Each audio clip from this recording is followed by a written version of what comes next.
Greetings, everyone. Repeat here. This is short number 3. This comes to you from episode 71.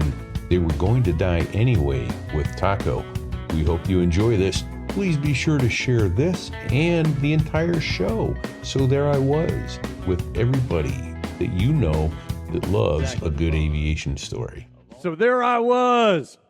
I was over the North Atlantic. We were flying from Mildenhall, England, up to Keflavik, Iceland. And we're about 200 miles outside of Keflavik. And we get this call on guard.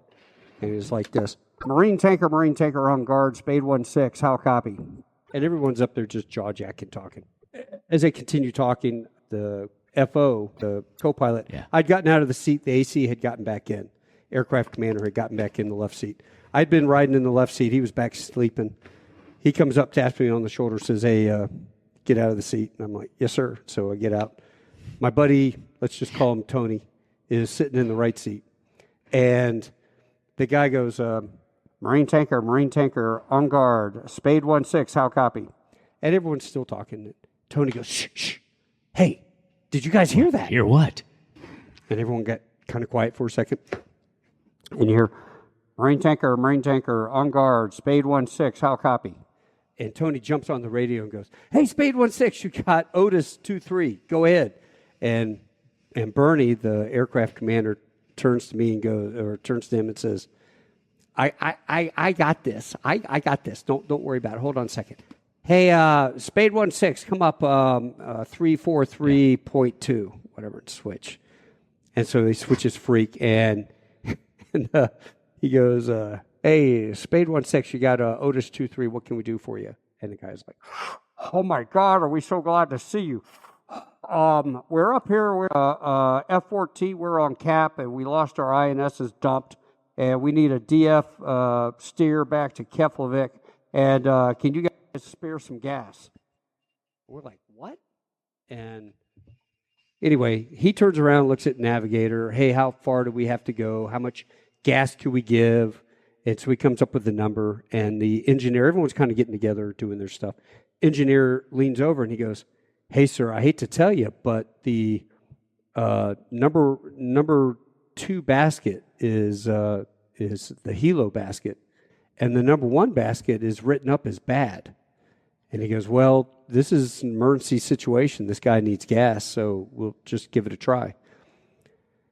And he goes, they figured out how much gas we can push, and they call him up and they tell him come up on left stabilized, and the engineer gets to work, and he starts putting the hose out, and the airplane yaws to the left as the single hose comes out. Yeah. You got that 27-inch diameter basket, 85-foot hose, and it kind of pulls the airplane to the left.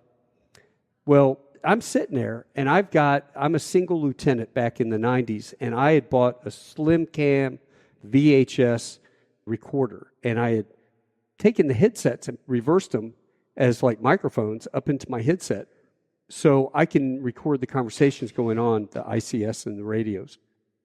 Well, as I'm filming this, I'm really excited. I'm getting like friggin' the news I'm going to be on the news when I sell this thing. Film at 11. Yeah, film at 11, exactly. Marine tanker saves this Navy F-14 that was out there. So as I'm filming this, and I'm filming Tony's talking the guy through, hey, call left stabilized, roger. Okay, cleared to plug. And the guy plugs, and the airplane moves a little bit. It was like, okay. Well, I pause for a second, and I go look out the left window by the galley, and I don't see a hose out. And I'm like, what the hell is going on? And I come back, and I'm turn the film back on, and I look at the engineer, and I go, there's no hose. What the hell? And he just looks at me and says, shh. And so I'm like, okay, something's going on. I don't know what it is, but I'm going to continue filming. And I'm in on the joke now. all of a sudden you hear the guy in the back, the Lance Corporal, sitting on the crew seat looking out the paratroop door, and he goes like, hey, sir, this thing's spitting a lot of fuel. They got a bad plug. And the engineer says, hey, sir, I told you that plug's shitty. It was written up.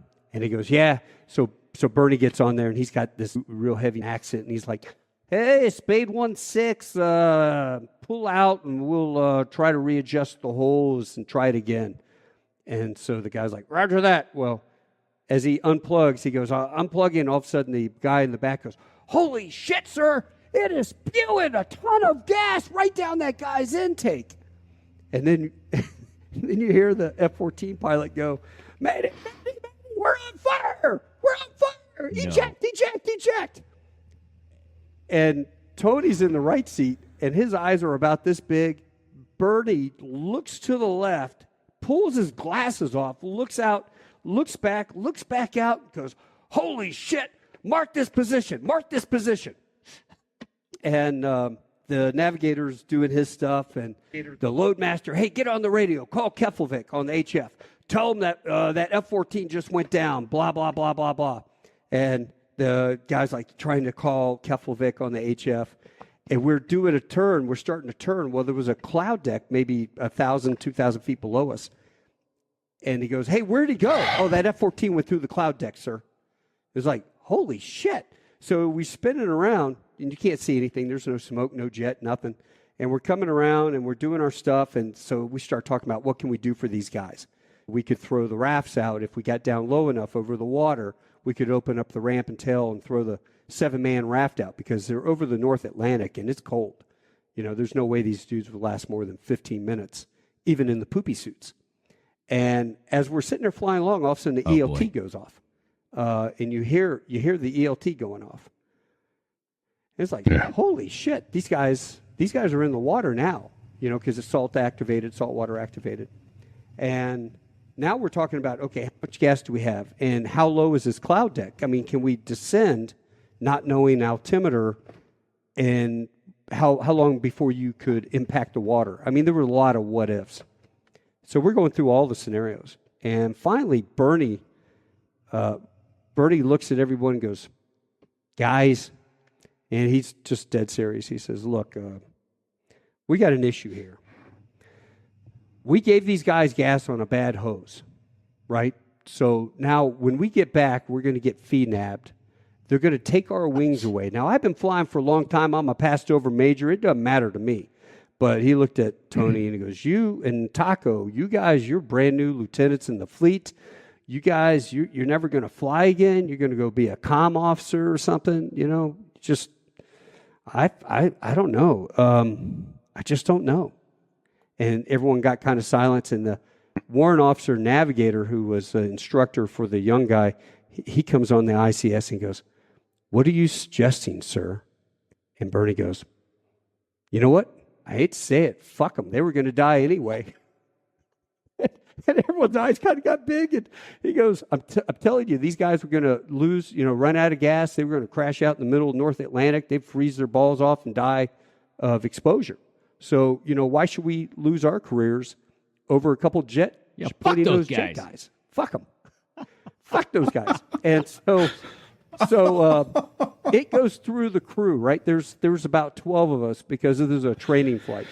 And he goes through the crew from the lowest Lance Corporal up to finally the 2 lieutenants and the captain. And he goes, we're taking a vote, all right? We'll take a vote on this. And everyone has to be in agreement. We have to be in 100% agreement. If there's one guy that says, I don't agree with this, then you know what? We'll go to Keflavik and we'll fess up and we'll take our punishment. But otherwise, it's going to be, we'll just say it never happened. And somebody gets on the radio.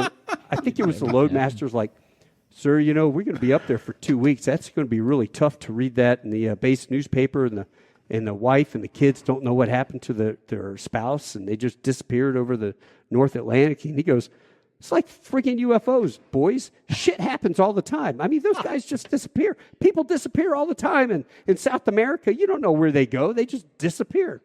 And so it gets up, Lance Corporal Smuckatelli. I say, we go on, sir. Lance Corporal Smith, sir, press on. Corporal, press on, sir. Sergeant, butthole, press on, sir. Staff Sergeant, butthole, press on, sir. And it gets all the way up. And he goes, Taco? And I'm like, sir, this is a really hard decision. that you're putting on us is final. He goes, well, we're officers. We lead the pack. So what is your decision? And I said, yeah, press on. And so he looks at Tony and he goes, Tony, what about you? And Tony, you got to understand, is this big dude from Iowa. I mean, huge guy, nationally ranked kickboxer. And Tony looks at him, and I mean, there are daggers in his eyes, right? And he looks at me like, you spineless son of a bitch. And he just is so mad. And he looks at me like, it was like, come on, man, help me. And I just looked at him and I go, you're giving Tony the signal, goes, press on. Press on. And Tony just crosses his arm. He doesn't look at him. He looks straight ahead out of the cockpit, and he just goes. So on we go, right?